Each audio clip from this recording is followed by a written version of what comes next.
Quédate en este episodio porque te vamos a contar todo lo que debes de saber de la discrepancia fiscal y cómo te afecta a ti de manera directa. Hola arpeos, bienvenidos a un episodio más de Lavadero Fiscal. ¿Cómo estás, amigo? Todo muy bien. Esto es lunes 3 de junio, día después de las elecciones aquí en México. Pues nada, este tema no nos toca hablar a nosotros. Tenemos pero nuevo pues, ejecutivo. Ajá. A lo mejor es lo que está ahorita proyectado. Y pues nada, esperemos qué pasa en el paquete económico de este año, qué es lo que va a pasar. Y pues los siguientes 6 años con este mismo agenda del ejecutivo actual. Sí, ya nos estaremos viendo en septiembre para todo el chismecito de las reformas, etcétera. Bueno, noviembre. Creo que ahorita tienen cambio de fechas. Ajá. Me pierdo un poco ahorita porque cambiaron fechas de todo, pero en teoría creo, antes como estaba, es que el paquete económico cuando había cambio de ejecutivo lo podían entregar hasta el 15 de septiembre. Ahora que lo cambiaron en octubre, supongo que va a ser más o menos hasta el 15 de octubre, algo similar. Ojalá. Ajá, entonces por ahí nos vamos a estar viendo para platicar de estos cambios. Pero pasaron varias cosas, nos tomamos una semanita de vacaciones porque ya teníamos grabado este episodio, pero mi voz no daba. Me estaba ahogando durante todo el episodio, entonces no era lo mejor, no iba a ser lo más melodioso para sus oídos. Para las personas de Spotify no iba a ser lo mejor. Y aparte, nos invitaron a dar una conferencia.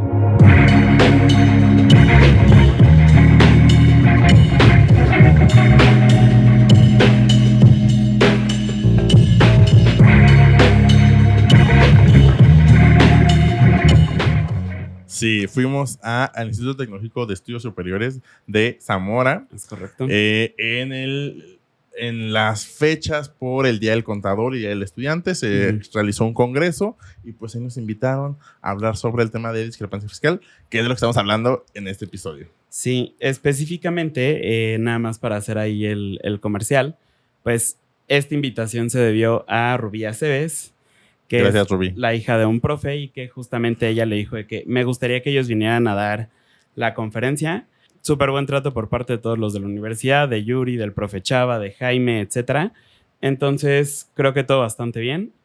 Pero, pues justo les queremos hablar de este tema porque lo que platicábamos un poco al inicio también de esa conferencia es que es un poco un tema cuando decides estudiar contabilidad, porque de alguna forma te conviertes como en el contador de la familia. Y normalmente todas las comunidades familiares es de, oye, a ver, yo tengo efectivo y necesito depositarlo en mis cuentas. Oye, yo tengo esto, entonces quiero saber cómo me va a afectar. ¿Qué pasa si pago la tarjeta de crédito en efectivo, los 15,000 pesos, etcétera? Traspaso entre cuentas propias. Ajá. Entonces, justo lo que nosotros les comentábamos es que esta conferencia específicamente como que te permite dar una mejor asesoría respecto a estos temas, porque es un tema que de pronto sí se llega a tocar. A nosotros personalmente no nos tocó que lo platicáramos en la escuela. No. Pero que sí es muy relevante en el tema de impuestos, y aparte porque también son como focos rojos que en tu carrera como contador debes de conocer para no llegar a esos puntos. Sí, que incluso lo veíamos también, o sea, con las personas del TEC de Zamora, o sea, que también es un tema que tal vez deberían incluir dentro de sus programas de estudio, porque también, no, o sea, les preguntamos de quién ha escuchado de discrepancia fiscal y casi nadie levantó la mano, no creo que nadie. Entonces, sí, es lo que también decíamos, es un artículo el que habla de la discrepancia fiscal, pero es un artículo que abarca muchas cosas y que pues sí tiene un tema de incluso sus penas o sus multas pueden ser un tema un poco más complicado, que lo veremos un poco más adelante. Sí, y aparte forma parte de las facultades de comprobación de la autoridad. Normalmente estas están en el código, esta está metida aquí en el artículo 91 de la ley del ISR, entonces vale la pena conocerlo. Dicho esto, justamente con lo que comenzamos fue con los medios electrónicos, que aquí ustedes van a estar viendo capturas, pero hablábamos acerca de algunos comprobantes fiscales que existen, que puede ser retenciones de pagos al extranjero, cuando nosotros normalmente hacemos pagos a personas que están en el extranjero y bajo ciertos supuestos debemos efectuar una retención, pero emitir un CFDI de retenciones. Entonces, ese es uno. También tenemos la contabilidad electrónica, que en ciertos supuestos podemos estar obligados a mandarla de manera mensual. Los FDIs de ingresos, que ya conocemos todos, son los que normalmente siempre tenemos en la mano. Los FDIs de egresos son como los de ingresos, pero disminuyen los FDIs de ingresos. Conocidos como en argot como notas de crédito. Ajá, exacto. El de traslado, que normalmente ahorita sí es un poquito más conocido porque aparte ahora tiene el complemento de carta aporte. El de recibo de pago, que es el famoso complemento de pago. Y uno que normalmente no se considera tanto como CFDI, o sea, para la mayoría de las personas, pero que sí lo es y pues los contadores lo sabemos, es el de nómina, donde justamente tenemos el recibo de nómina y que nos dice quién te pagó, cuánto te retuvieron, etc. Justamente como les mencionábamos, esto forma parte de las facultades de comprobación de la autoridad y como está únicamente en este apartado de las personas físicas, solo aplica para personas físicas. Sí. Y normalmente el concepto que nos da la ley para este proceso es que se va a dar cuando tenemos erogaciones superiores a los ingresos en un año calendario. Entonces, erogaciones es una palabra fancy para decir gasto y básicamente vamos a caer en un supuesto de discrepancia fiscal cuando nosotros tenemos más gastos que ingresos en un año. Ajá. Básicamente. Aquí también es importante ver qué otras cosas se consideran erogaciones. En general, de hecho, la primera que menciona este artículo de la ley del ISR son los gastos. Sin embargo, también habla acerca de adquisiciones de bienes, depósitos en cuentas bancarias, depósitos en inversiones financieras y depósitos en tarjetas de crédito. Que aquí justamente cuando son consideradas estas erogaciones de ingresos, principalmente son para las personas físicas que no están inscritas en el RFC o cuando son personas inscritas en el RFC, pero que no presentan sus declaraciones de manera mensual cuando están obligados. Aquí, por ejemplo, hay un tema importante que podrían pensar, oye, si yo soy alguien que está fuera del sistema, que no tengo RFC, pero sí tengo cuentas bancarias, ¿cómo es que el SAT va a saber acerca de mí si el banco no le está dando información acerca de mi RFC? Recordemos acerca de los famosos 15,000 pesos, que aquí es donde entran estos famosos 15,000 pesos. Que hablamos hace como 2 episodios también. Ajá, sí. Donde justamente hablamos de que antes existía un impuesto que se llamaba IDE y que ahora es esta informativa que dan los bancos, que antes era de manera anual, pero hace unos años fue una reforma y ahora es de manera mensual. En 2021, creo.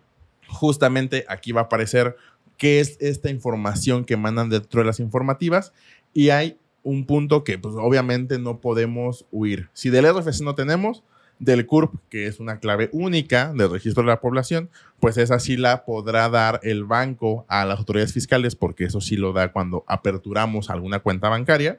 Nos da el monto de los depósitos mensuales, el monto del excedente de los depósitos en efectivo, es decir, el excedente de los 15,000 y si existen cotitulares en esa cuenta bancaria. Entonces también ahí es forma en la que puedes saber de dónde más podría sacar información. Existe también en esta datos informativos el tema del domicilio. Entonces, aunque no tengamos RFC, el SAT sí podría saber que esa cuenta es de nosotros.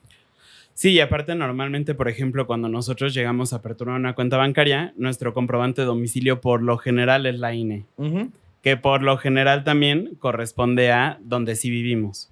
Entonces, sí es un poco más sencillo que te puedan llegar a buscar en ese punto.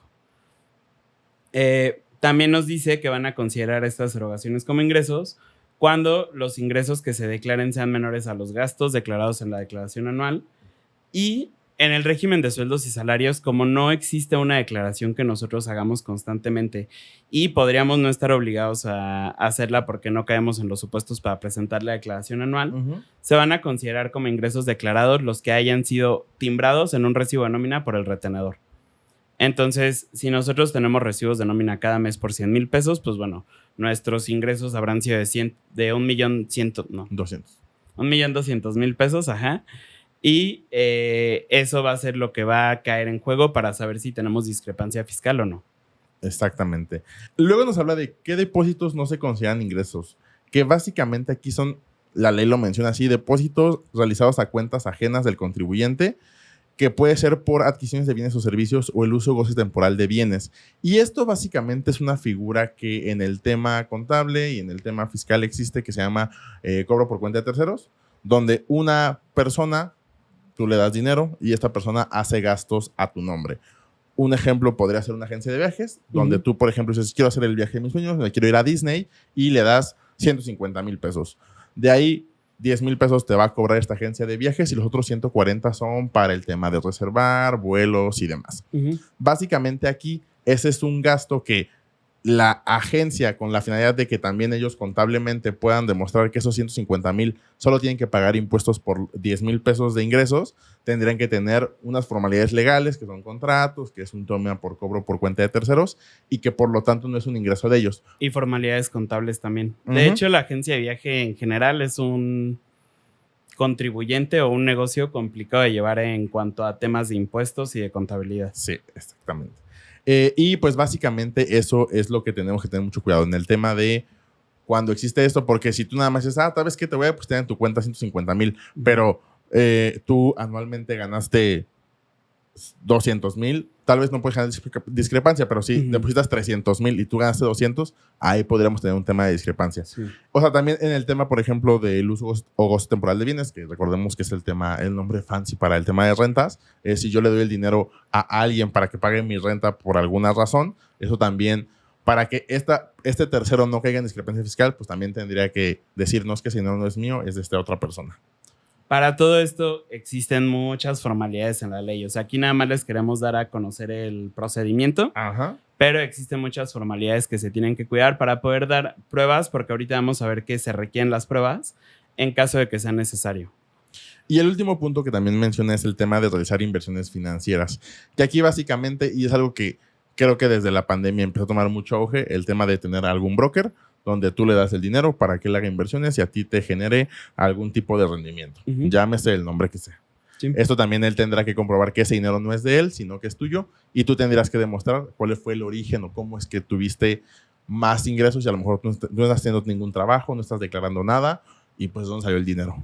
Y aquí se pueden sentir como ejemplos lejanos a la realidad, pero otro ejemplo que mencionábamos en ese momento es, por ejemplo, nosotros, que voy a Costco a comprar cosas para la oficina, yo pago con mi tarjeta de crédito, Arpea me reembolsa a mí ese dinero y entonces yo voy a poder comprobarle al SAT que ese dinero en realidad no era mío, sino que era de Arpea y que únicamente me está haciendo un reembolso de estos gastos. Exactamente. ¿Qué otros depósitos no se consideran ingresos? Los traspasos entre cuentas propias. Que si eres contador, si estás estudiando contabilidad, el semestre que sea, siempre te van a preguntar, oye, si traspaso de mi cuenta de nómina a esta otra, ¿es un ingreso?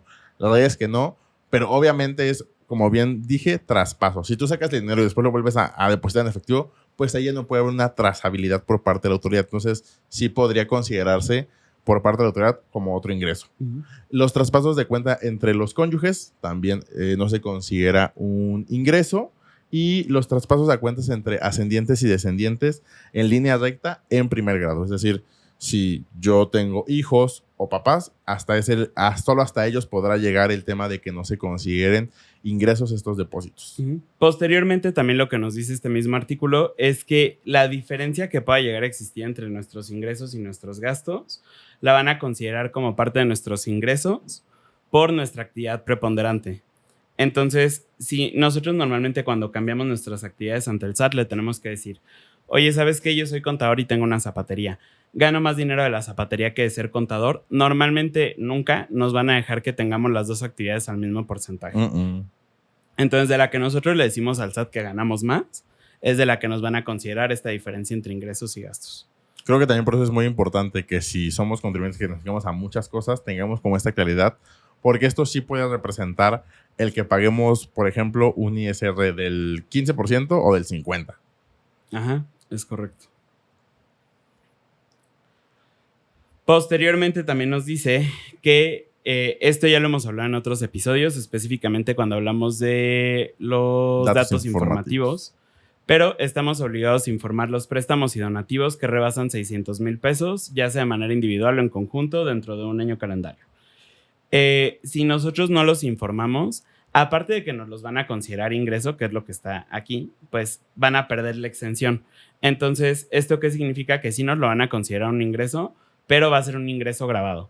Por lo tanto, normalmente nosotros si lo informamos en la declaración anual no vamos a tener que pagar impuesto por esto, pero si no lo hacemos y nos cacha el SAT y nos pide que se lo aclaremos y todo, lo vamos a tener que pagar como si fuera un ingreso adicional de la actividad que tengamos. Entonces, por ejemplo, si nuestra actividad más grande es sueldos y salarios, vamos a tener que pagar como si fuera de sueldos y salarios.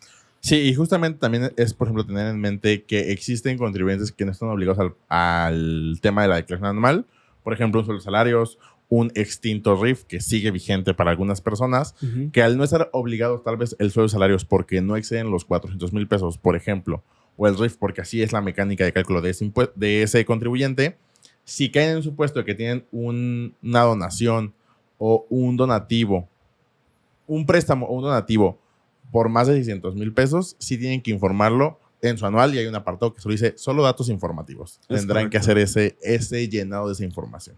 Y adicionalmente nos dice que si nosotros somos de las personas que no están inscritas en el RFC, no nos preocupemos porque el SAT nos va a inscribir en automático en el régimen de personas físicas con actividades empresariales y servicios profesionales. No va a ser buena onda, no te va a meter a reciclo, va directo a actividad empresarial y vas a pagar del 1.92 al 35% de ISR. Aquí también hay que estar como muy conscientes de que si nuestra principal actividad es ser contador, por ejemplo, ese también es un ingreso que es sujeto de IVA y se va a tener que pagar el IVA también por ese ingreso omitido. Entonces, pero ahorita estamos hablando solo de ISR. Ajá. Luego nos preguntamos, ¿de dónde saca el SAT tanta información? Y creo que lo hemos dicho mucho en este podcast, de que el SAT obviamente tiene sus expedientes propios y documentos propios, sin embargo también pide y comparte información con distintas instituciones, ya sean por terceros, como pueden ser bancos, la RENAPO, el IMSS, incluso gobiernos locales, cualquier cosa donde él pueda contener información, él puede solicitarla. Y además, está también por otra autoridad, como pueden ser todas estas que ya mencioné. Incluso el tema de cuando hacemos un coche y registramos con otros países incluso, entonces el SAT tiene mucha información. Nunca olvidemos que el SAT tiene muchas formas de obtener información. En cuanto al procedimiento, también nos lo detalla el artículo, lo vamos a mencionar de manera muy, muy rápida porque pues es algo que daría como para otro episodio de facultades de comprobación, pero básicamente lo que nos dice es que el SAT una vez que lo detecta te va a notificar el monto de los gastos que detectó extras, la información que utilizó para conocer estos gastos, el método que tuvo para tener esta información y la discrepancia que resultó. Entonces te va a decir, oye, ¿sabes qué? Yo sé que tú tienes 500,000 pesos más de gastos que de ingresos. Yo esto lo vi a través de los FDIs, por ejemplo, de tus gastos. Esta información yo la tengo porque yo soy el SAT y de estos 500,000 pesos me debes el 35%, por ejemplo. Posteriormente, te va a decir, esto es lo que yo tengo, tú dime si estoy mal. Entonces te va a dar 20 días para que tú le puedas hacer una aclaración en cuanto al origen o procedencia de los recursos que tuviste. Por ejemplo, oye, ¿sabes qué? Que sí compré un coche, es correcto, me gasté 500,000 pesos en un coche, pero vino a través de un préstamo. Aquí está que viene a través de un préstamo y te voy a mandar, por ejemplo, el contrato, te voy a mandar la factura, te voy a mandar todo lo que necesites para saber que sí viene de un préstamo. ¿Cuál es el tema aquí? Que por mucho que nosotros le podamos decir, oye, viene de un préstamo, no lo informamos en la declaración anual. Aquí nos podríamos llegar a pelear por el monto porque son 500,000 pesos, pero no lo informamos en la declaración anual y podría perder la exención. Entonces, aquí ya se pondría más interesante la pelea con el SAT. Posteriormente, una vez que nosotros ya le entregamos esta información, el SAT tiene un chance más de poderte decir, oye, no me está quedando claro esto, explícamelo. Y nosotros vamos a tener un plazo de 15 días para poderles regresar esta información al SAT para que ellos tengan más información en su poder. Y una vez que ya se hayan concluido todos estos plazos, el SAT va a decir si sí es un ingreso grabado o no, nos va a dar una liquidación hecha y esta liquidación la va a hacer conforme en la tarifa del artículo 152, que es la tarifa anual. Entonces nos va a decir, oye, ¿sabes qué? De estos 500,000 me pudiste aclarar, por ejemplo, 300,000 o 200,000 o los 500,000. Entonces ya no me debes, o me debes 15 pesos, o me debes 200,000 pesos, o me debes lo que sea. Entonces es básicamente cómo funciona este procedimiento extra del SAT y las penas. Bueno, antes de eso, justamente hablábamos de que recordemos que en México existe el tema como derecho de contribuyente de autodeterminarnos. Pero justamente ya al existir facultades de comprobación por parte de la autoridad, pues perdemos este derecho y por lo tanto es que por eso el SAT dice, ¿sabes qué? Sí, ya aquí tienes un monto líquido, es decir, un monto en pesos de cuánto me debes. Sí, mencionábamos también que no es que se pierda tal cual o sí se llega a perder, pero nosotros nos podemos autodeterminar desde el momento en el que nos corresponde hasta que el SAT se da cuenta. Si nosotros lo hacemos posterior a que nos correspondía y que el SAT se da cuenta, hay algo que se llama cumplimiento espontáneo y caemos en ese supuesto. Si nosotros no aprovechamos este cumplimiento espontáneo y nos esperamos a que el SAT nos requiera, entonces ahí sí ya no nos tenemos que autodeterminar. Y al final es justo como este meme que no sé si lo vamos a conseguir para ponerlo aquí, pero de que el SAT ya sabe cuánto le debes, sabe perfecto cómo se lo debes, sabe por qué se lo debes, pero no te lo va a decir. Te toca a ti saberlo y si no lo sabes, pues entonces sí te lo va a cobrar. Y el otro punto, que es el tema de las penas, es si la discrepancia fiscal también es una defraudación fiscal. Y en primera respuesta es un sí. Ajá. El artículo 109 del Código Fiscal nos menciona que será sancionado con las mismas penas del delito de discrepancia fiscal. En la fracción 1 y entre otras cosas dice, cuando se realizan en un ejercicio fiscal erogaciones superiores a los ingresos declarados en el propio ejercicio. Entonces, justamente aquí sí ya no lo dice con tal palabras discrepancia fiscal, sin embargo, da el mismo supuesto que nos menciona en el artículo 91 de la ley del ISR. Y también en el artículo 108 del Código habla acerca de las penas aplicables, y aquí nos menciona que quien comete el delito de defraudación fiscal es aquel que con el uso de engaños o aprovechamientos, de errores, omita total o parcialmente el pago de alguna contribución o obtenga un beneficio indebido con perjuicio del fisco federal. Que eso también tiene que ver un poco con el tema de, en una declaración de sus salarios, con la información precargada. No porque no aparezca ahí es que ya no tengas que pagar el impuesto ni que debas nada de eso. Si tú sabes que tuviste 2 patrones y por alguna razón solo te aparece uno, si están los tipos de nómina timbrados de los dos, pues también es tu obligación, como tu autodeterminación, de incluir esa información que esté faltando. O de pronto, sé que suena casi imposible y que no pasa, que la página del SAT tiene errores. Entonces, llega a pasar que tenemos una factura, por ejemplo, de deducción personal que no correspondía porque no cumple con todos los requisitos, pero nos la pone el portal del SAT. O que nos pone una pérdida que nosotros ya habíamos utilizado. O que nos pone cualquier otra cosa. Aquí básicamente estamos haciendo un aprovechamiento de errores para omitir total o parcialmente el pago de algún impuesto y estamos perjudicando al fisco. Por lo tanto, estaríamos cayendo también estrictamente en un supuesto de defraudación fiscal. Chance por los 50, 100, 200, 500, 1,000 pesos que nos estamos ahorrando no le va a importar al SAT, pero estamos cayendo específicamente en este mismo supuesto.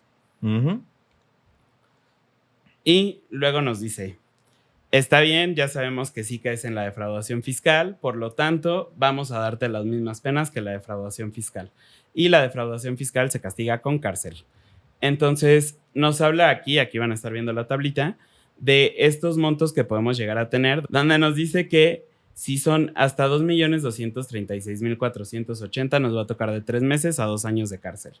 Si son de 3,354,710, nos va a tocar de 2 años a 5 años. Y si es más de los 3,354,710, nos va a tocar de 3 a 9 años. Sin embargo, también nos dice que si no lo pueden determinar con exactitud, nos vamos a ir de 3 años a 6 años. De 3 meses. De 3 meses a 6 años. Aquí este supuesto, porque también nos lo preguntaban de lo no determinable, en general, pues literalmente es cuando por ciertas razones no pueden decirte, oye, ¿sabes qué? Que nosotros sabemos que toda esta riqueza es tuya. Entonces ya entran como temas más sensibles, pero sí puede llegar a pasar que no lo puedan determinar. Y posteriormente también nos dice, oye, pero no te preocupes. Si tú esta parte que no me pagaste a mí, me lo puedes pagar en una sola exhibición y de manera inmediata, yo te voy a reducir tu pena hasta en un 50%. Entonces, ahí también te da una alternativa extra el SAT. Sí, digamos, no es tan malo como pareciera. Guiño, guiño. Y básicamente es eso. También en su momento platicamos un poquito con ellos de cómo podían obtener esta información, que era lo que decía Arturo, donde pues está el registro público que tiene los inmuebles, está el padrón vehicular que tiene los coches que tienes comprados, los intercambios entre instituciones financieras, los tratados internacionales para intercambiar información financiera, la contabilidad que mandamos, etcétera. Entonces, al final también un poco lo que nosotros queríamos compartir como en este episodio, en esta conferencia con ellos, es que el SAT tiene información de todo. Y normalmente creo que es como un complejo mexicano, donde queremos sentir que le vamos a ganar a la autoridad, pero en este caso es muy complicado porque literalmente saben todo lo que estamos haciendo. De hecho, actualmente, por ejemplo, para nosotros utilizar nuestras aplicaciones bancarias, para utilizar lo que sea, ya tenemos que tener activados los servicios de GPS y podrían saber en dado caso incluso desde dónde estamos utilizando nuestra Ajá. cuenta bancaria. Entonces, para el SAT no hay tantos secretos como la mayoría de la gente quisiera pensar.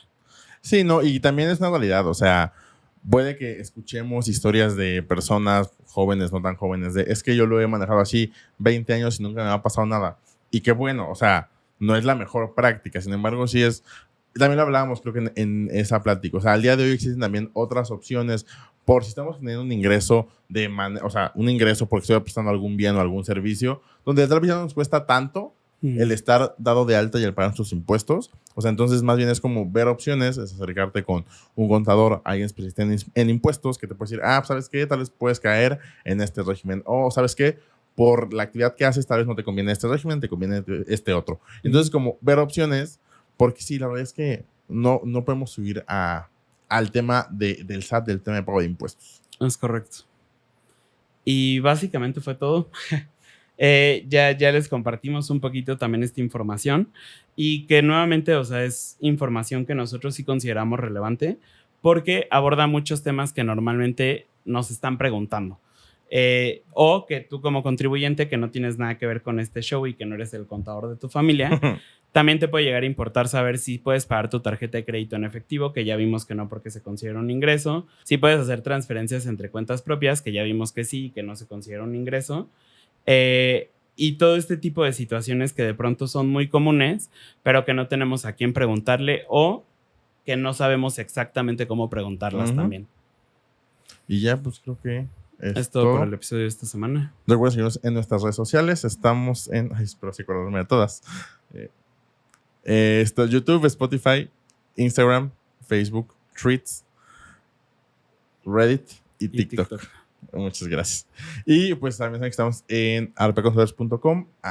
Ahí pueden encontrar nuestra página de internet donde van a poder agendar una asesoría. También el link va a estar en la descripción de este video y donde básicamente ahora tenemos 2 servicios ahora abiertos, que es Impacto Fiscal a tu Medida, que básicamente si tú eres un contribuyente que tienes alguna duda en el tema de impuestos, de contabilidad, de nóminas y en general con el tema contable, que te puedes acercar con nosotros. Es una hora donde estamos Eric y yo platicando contigo, tratando de resolver las dudas que tengas respecto de algún tema que nos pongas en esta asesoría. Y el otro es Contadores Plus, donde básicamente este sí es un servicio especializado para contadores, donde dices, oye, ¿sabes qué? Tengo dudas de cómo llevar este contribuyente o esta interpretación de ley o qué criterios puedo tomar. O sea, ahí son como un tema un poco más técnico, donde es para que ustedes puedan dar a lo mejor una mejor asesoría, un mejor servicio con sus clientes. Y pues también ahí van a estar en la descripción el link de los 2 servicios. Y creo que ahora sí es todo. Esto por el episodio de esta semana. Yo soy Eric. Yo soy Arturo. Juntos somos Arpea y nos escuchamos el siguiente capítulo.